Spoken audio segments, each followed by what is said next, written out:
Hello திரைக்குறள் viewers, நான் உங்க ஸ்னேகா. இன்னைக்கு நம்ம நிகழ்ச்சியோட சிறப்பு விருந்தினரா மூத்த பத்திரிகையாளர் நம்ம உமாபதி அவர்கள் நம்ம கூட இணைஞ்சிருக்காங்க. வாங்க பேசலாம். வணக்கம் சார், எப்படி இருக்கீங்க? Okay sir. ஸோ நாளுக்கு நாள் எலெக்ஷனோட விஷயங்கள் சூடு பிடிச்சிட்டே போகுது. ஸோ அந்த வகையில் இப்போ தாவேக்காலேருந்து விஜய் அவர்கள் போட்டியிட மாட்டாங்க, தேர்தலில் நிற்க மாட்டாங்க அப்படின்ற மாதிரியான விஷயங்கள் கொஞ்சம் கொஞ்சம் வெளில வருது. ஸோ இதெல்லாம் எந்த அளவுக்கு உண்மையாக இருக்கும்னு நினைக்கிறீங்க? நீங்கள் வந்து 1 வருஷம் 2 வருஷம் இந்த கடந்த 1.5 வருஷம் அப்படின்னு வச்சிங்களேன். நீங்கள் தமிழ் குரலை எடுத்து பார்த்தீங்கனாலே உங்களோட சேனலில் தமிழ் குரல் இருக்குல்ல, அதில் எடுத்து அதை ரெஃபர் பண்ணி பார்த்தீங்கனாலே நான் என்ன சொல்லியிருப்பேன்னு தெரியும். 1 வருஷத்துக்கு முன்னாடி என்ன சொல்லியிருக்கோம், 6 மாதத்துக்கு முன்னாடி, 1.5 வருஷத்துக்கு முன்னாடி அதிமுக என்ன முடிவு எடுக்க போகுது, அப்போ அதிமுக பிஜேபியில் இல்லாத போது, பிஜேபியில் ஒட்டும் இல்லை உறவும் இல்லை எடப்பாடியார் சொல்லி கொண்டு போது, தேர்தல் நேரத்தில் இவங்கெல்லாம் என்ன பண்ண போகிறாங்க, என்ன பண்ணுவாங்க. தினகரன் விலகி போனதுக்கப்புறம் தனியாக போனார் இடையில். அடுத்து தினகரனோட நிலை என்ன ஆகும், எப்படி அடித்து பிடிச்சி ஓடி வந்து இந்த வண்டியில் ஏறுவார் அப்படின்றத பற்றிலாம் நம்ம ஃபுல் டீட்டெயில் சொல்லியிருப்போம். 90% விஜய் போட்டி போட மாட்டார்னு இன்றைக்கி இல்லை, யாருமே இப்போ நம்மளுடைய கூற்றை கருத்தை எடுத்து தான் பேசுகிறாங்கன்னு சொல்ல வரலைனாலும் அவங்க சொல்கிற கருத்தெல்லாம் நம்ம கருத்து ஏற்கனவே சொன்ன கருத்துன்றதில் நம்ம மாற்றுக்கிறது இல்லை. புரியுதா? புரியுது.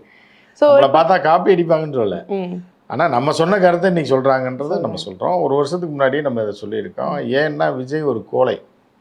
விஜய் கோழைன்றது மட்டும் இல்லாமல் விஜய் ஏன் நிற்க மாட்டார் அப்படின்னு நம்ம சொன்னோம் அப்படின்னா, விஜய் வந்து தனிப்பட்ட முறையில் நின்று ஜெயிக்கக்கூடிய அளவில் அவருக்கு வாக்கு வங்கி கிடையாது. விஜயகாந்த் மாதிரி ஒரு வீரன் கிடையாது யார் விஜய். விஜய் வந்து ஒரு கோழை. 2வது நம்ம நின்று தோத்துட்டோம் அப்படின்னா, சரியா, விஜயகாந்த் என்ன பண்ணார்னா அவருக்கு முதல்ல எதிரி யாருன்னா ராமதாஸ், அன்புமணி ராமதாஸ். இந்த கோஷ்டி தான் வந்து என்ன பண்ணாங்கன்னா அவர் படத்தை வெளியிட விடாமல் அது பண்ண அவருக்கு பெரிய குடைச்சல்லாம் கொடுத்தாங்க. ஆனால் இவர் என்ன பண்ணார்னா அவர் பிறந்த ஊர் மதுரை, வளர்ந்து இதில் இருந்தது இங்கே சென்னையில், அதுபோக தருமபுரியிலலாம் அவருக்கு நல்ல செல்வாக்கு இருந்த போதிலும் வேணே வன்னியர் பெல்ட்டில் பாமகவுடைய செல்வாக்குள்ள கோட்டையில் போய் போட்டி போட்டு ஜெயிச்சார் விஜயகாந்த். புரியுதா? ஸோ அந்த மாதிரியான தைரியம்லாம் விஜய்க்கு துளி கூட கிடையாது. விஜய்க்கு என்னென்னா நம்ம தோத்துட்டோம்னா நம்ம அரசியல் வாழ்க்கை அதோட முடிஞ்சிடும். தோத்துட்டோம்னா ஊருக்கே தெரிஞ்சு போயிடும். ஏன்னா விஜய் ஆய்வு இன்னைக்கு இந்த அவனே தோற்று போயிட்டாப்பா, விஜயை தோற்று போயிட்டாப்புல அப்படின்ற மாதிரி ஆச்சுன்னா கட்சியை கலைச்சிட்டு ஓட வேண்டியதாயிடும். அப்போ நம்ம நிற்காமல் வெளியில் நின்னோம்னா என்ன? ஏன்னா கமலஹாசன் விஜய்க்கு ஒரு பாடம். விஜயை விடலாம் முன்னோடி கமல், ரஜினி கமல்ன்றது ஒரு பெரிய இரு துருவங்கள் தமிழ்நாட்டில் எல்லாருக்கும் தெரியும். ஸோ அப்போ கமலஹாசனே நின்று ஒரு சாதாரண ஒரு கேண்டிடேட்டை தோக்குறாப்புல. அரசியலில் சீனியராக இருந்தால் கூட தமிழக மக்களுக்கு அறியப்படாத ஒரு கேண்டிடேட் தான் அந்த அம்மையார். அந்த அம்மையார்கிட்ட தோக்கும்போது அந்த பயம் வச்சு விஜய்க்கு இருக்குது. நம்ம தோத்துட்டோன்னா எப்படி கமலஹாசன் கட்சி ஒரே நாளில் காலியாச்சோ அதே மாதிரி காலியாயிரும் அப்படின்ற ஒரு பயத்தினால போட்டி போட மாட்டார் அப்படின்றது தான் நம்மளுடைய கருத்தாக இருந்தது. அது போக என்ன அப்படின்னா, நம்ம இது ஏற்கனவே பதிவு செஞ்சுருக்கோம். என்னென்னா யாருமே அதை பற்றி யோசிக்காதப்பே நம்ம சொல்லியிருக்கோம். என்னென்னா விஜயோட மனைவி தேர்தல் நேரத்துக்கு முன்னாடி ஒரு மிகப்பெரிய ஒரு துருப்பு சீட்டாக இறக்கப்படுவார். ஏன்னா அவருடைய பேட்டி நான் 1 வருஷத்துக்கு முன்னாடி லண்டனில் கேட்டேன். ஈஸ்ட் லண்டனில் தான் இருக்காப்புல, சவுத் ஈஸ்ட் லண்டனில் தான் இப்போ வீடு இருக்குது, அங்கே தான் இருக்காப்புல. அங்கே நம்ம வேண்டியவங்களாம் இருக்காங்க, சரியா. அவர்கள் தாங்க பத்திரிகையாளர்கள் இருக்காங்க, முன்னாள் பத்திரிகையாளர்கள்லாம் அங்கே செட்டில் ஆனவங்கள நண்பர்கள். அவங்கள வச்சா அவங்க வந்து விஜய் மனைவி அவங்க அப்பாவுக்கு வேண்டிய இலங்கையை சேர்ந்தவர்கள் அவர்கிட்ட வந்து கேட்கும்போது அவங்களுக்குள்ளே இருக்கும்போது விஜய் மேலே மிகப்பெரிய அதிருப்தியிலையும் விஜய் விட்டு பிரிஞ்சு இனிமேல் விஜயோட சேர மாட்டாப்புல, பொண்ணை படிக்க வச்சுட்டு இங்கேயே இருக்காப்புல அப்படிங்கும்போது சரி இதை பற்றி ஒரு இன்டர்வியூ கேட்டான், இல்லை ஒரு ஃபோனோ கேட்டான். இல்லைன்னா இன்டர்வியூ கொடுக்கட்டும், எடுத்து வச்சுக்குவோம், அவங்க எப்போ சொல்கிறாங்களோ அப்போ போடுவோம் அப்படின்லாம் கேட்டு பார்த்துருக்கோம். நேரடியாக இல்லை, அவருடைய நண்பர்கள் வட்டாரத்தில் க்ளோஸில் இருக்கவங்ககிட்ட. ஆனால் அவங்க என்ன பண்ணாங்கன்னா அவங்க அப்ரோச் பண்ண விதத்தில் வந்து இப்போ அதெல்லாம் வேண்டாமேன்ற மாதிரியான தகவல் எனக்கு வந்தது. ஸோ அப்போ வந்து அதிருப்தியில் இருக்காப்புல, நிச்சயமாக வெளியில் வருவாப்புல அப்படின்றது நமக்கு 1 வருஷத்துக்கு முன்னாடியே தெரியும். ஸோ அதையும் நம்ம வெளியிட்டிருந்தோம். நீங்கள் தமிழ் குரல்லே பார்க்கலாம். தமிழ்நாடு டைம்ஸ்னு ஒரு சேனல் இருக்குது, அந்த சேனலில் நீங்கள் பழைய வீடியோ எடுத்து பார்த்தீங்கன்னா விஜய் என்ன செய்வார், எடப்பாடி அவரோட நிலை என்னென்னலாம் பண்ணுவாங்கன்னு தொடர்ச்சியாக நம்ம சொல்லிகிட்டு இருக்கோம். கடைசியில் இவங்க அண்டா வந்து அங்கே அடகில் இருக்குது, டெல்லியில் சேட்டுக்கடையில் போய் இவங்க இன்னே ஆகணும், இவங்க தனியாக இயங்கவே முடியாதுன்றதை நம்ம அப்போயே சொல்லியிருப்போம். அடித்து பிடிச்சி கடைசி நேரத்தில் அந்த வண்டியில் எடப்பாடியார் ஏறிடுவார். டிடிவி தினகரன்லாம் ஒன்றும் இல்லை, ஒரு ஃபோனை போட்டாங்கன்னா மிரண்டு போய் வண்டியில் ஏறிடுவார் அப்படின்னு தான் சொன்னோம். இப்போ இடையில பிச்சுட்டு வந்தார் பிஜேபியிலேருந்து. அப்போ நீங்கள் தமிழ் குரல் ரெஃபரன்ஸுக்கு எடுத்து பார்த்தீங்கனாலே தெரியும், 6 மாதம் 8 மாதத்துக்கு முன்னாடி. சரி, இதெல்லாம் நம்ம அப்பயே சொல்லியிருக்கேன். நான் அதை தான் இன்றைக்கி இந்த தமிழ் மீடியாக்கள் பூரா சொல்லி நம்ம சொன்னது தான். அதுக்கு வேணால் யூடியூப்ன்றதுனால ஆதாரம் ரெடியாக இருக்குது, யார் வேணாலும் போய் பார்த்து என்ன டேட்டில் நம்ம சொல்லியிருக்கோம், இவங்க என்ன டேட்டில் சொல்லியிருக்காங்கன்றது தெரியும். ஸோ அதனால் விஜய் ஒரு அரசியல் கோழை, அதனால் இறங்க மாட்டாப்புல. போட்டி போடுறதும் கஷ்டம்தான் 90%. ஏன்னா எதுவுமே 100% சொல்ல முடியாது. 99% 1% யாராக தான். திடீர்னு யாராவது த்ரிஷா அடம் பிடிச்சி நீ நின்னே ஆகணும் அப்படின்ட்டா த்ரிஷாக்காக கூட நிற்கலாம், அது நின்று அழிஞ்சு போகலாம், அது வேறு. அதனால தான் நம்ம இதை சொல்கிறோம். ஓகே, இதை வந்து நடக்கும் 90%. ஓகே. ஸோ ஒரு பக்கம் இப்போ என்ன சொல்லியிருக்காங்கன்னா 25 நாட்களுக்கு வந்து சூறாவளி பிரச்சாரம் நடக்கும் அப்படின்ற மாதிரியான விஷயங்களும் வெளில வந்திருக்கு. ஸோ பிரச்சாரம் ஆரம்பிச்சிருவாங்களா 25 நாட்களுக்கு? சூறாவளி பிரச்சாரம் எந்த அளவுக்கு இருக்கும்னு நீங்கள் நினைக்கிறீங்க? விஜய்க்கு சூறாவளின்னா என்னன்னு தெரியுமான்னு தெரியல, புரியுதா உங்களுக்கு? ஸோ அந்த மாதிரியான ஒரு சூழ்நிலையில் தான் விஜய் இருக்காப்புல. விஜய் வந்து எந்த கேனப்பைய சொன்னான்னு தெரில. இதை சூறாவளி பிரச்சாரம், விஜய் மேலே வீட்டை விட்டே வெளியே வராத ஆள் எங்கே போய் சூறாவளி பிரச்சாரம் பண்ண போகிறாருன்னு தெரில. ரெண்டாவது, விஜய் வந்து சாயந்தரத்துக்கு மேலே தான் பிரச்சாரம் பண்ணும். வெயில் காலத்தில் வெளியே, சாதாரண டயத்தில் வெளியில் வர மாட்டாப்புல. இனி வெயில் காலத்தில் வெளியில் வந்து ஒரு சூறாவளி பிரச்சாரம் பண்ணி அப்படி மக்களை திரட்டி ஒன்றும் நடக்காது.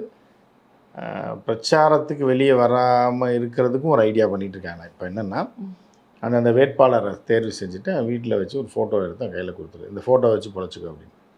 இந்த வடிவேல் படத்தில் வந்து பார்த்திங்கன்னா அவங்க தாத்தா ஒரு பெட்டி கொடுப்பார், தகர பெட்டி.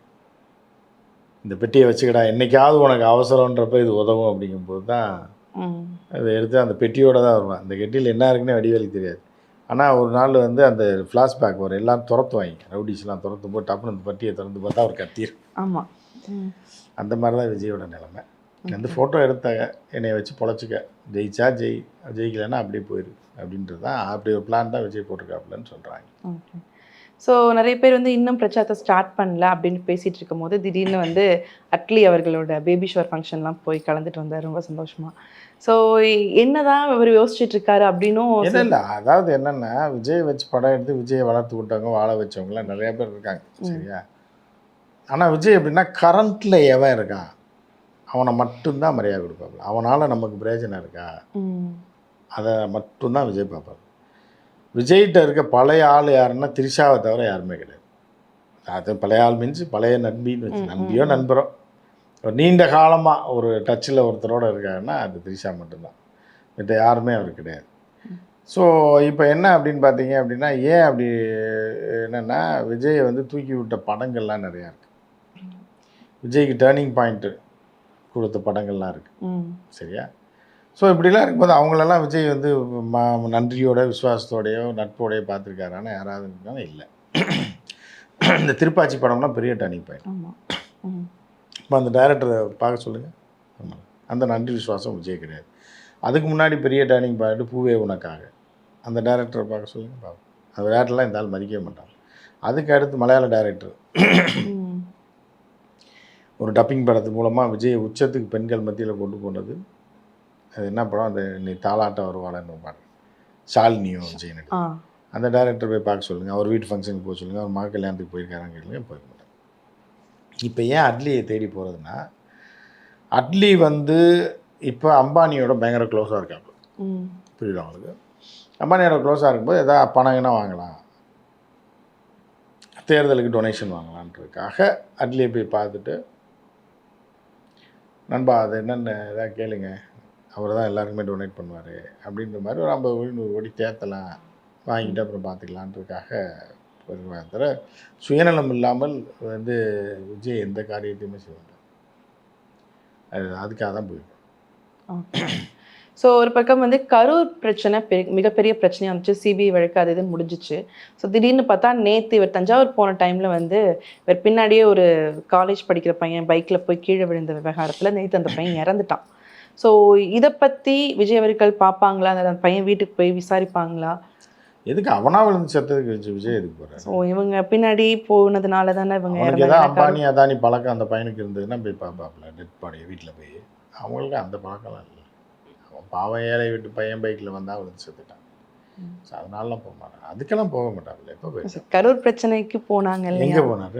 கரூருக்கு எங்கே போனார்? வர வச்சது லாட்ஜில் வர, ஹோட்டலில் வர வச்சு அவங்ககிட்ட ஏதோ வடையை சுட்டு ஏமாற்றி அனுப்பி விட்டது தான். ஃபோட்டோ எடுத்து அந்த பைத்தியங்களும் ஃபோட்டோ எடுத்தால் போதும்னு எழுதி போயிடுச்சு. அந்த மாதிரி தான். இப்போ அவங்க அப்பா வந்தாருன்னா ஃபோட்டோ எடுத்து அனுப்புவார். அவங்க அப்பா அப்படி ஆள் கிடையாது. பிள்ளை தான் பைத்தியமாக பிறந்துச்சு, ஆனால் அப்பா தெளிவான ஆள். யார்? இறந்து பையனோட அப்பா. அவரெல்லாம் கண்டுக்கவே மாட்டார். இப்படி ஏற்கனவே தருதலை பிள்ளை பற்றி இதாகிடுச்சு அப்படின்னு, அந்த பையன் இறந்து வர போயிட்டான்றதுனால அதை அப்படியே விட்டுடலாம். ஸோ அப்படி இருக்கும்போது அவங்க அப்பாலாம் வந்து வரமாட்டார்.